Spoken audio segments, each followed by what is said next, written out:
Jenova is the final boss of the original Final Fantasy VII.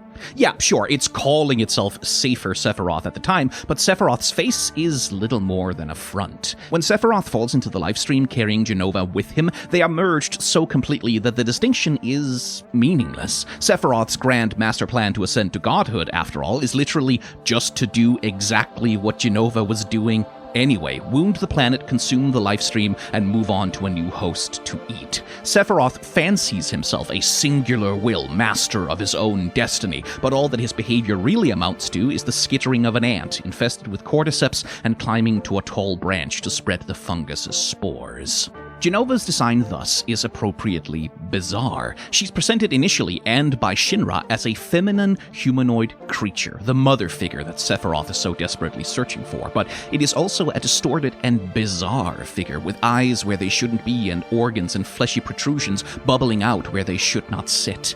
When you battle her, she shows up as a mixture of biological body horror and, I think, the weird bulbous shapes of fungi, especially her birth, life, and death forms, while her final appearance as Synthesis looks in part like a tick or some kind of horrid parasite swollen and fat with what it has stolen, but also very much like a kind of mutated parody of the female reproductive system, although I can't show you a direct comparison there without YouTube getting very upset with me. She is Sephiroth's mother, insofar as it is her parasitic corruption that gives birth to his final form, or rather to her final form, which will complete and continue her horrible life cycle.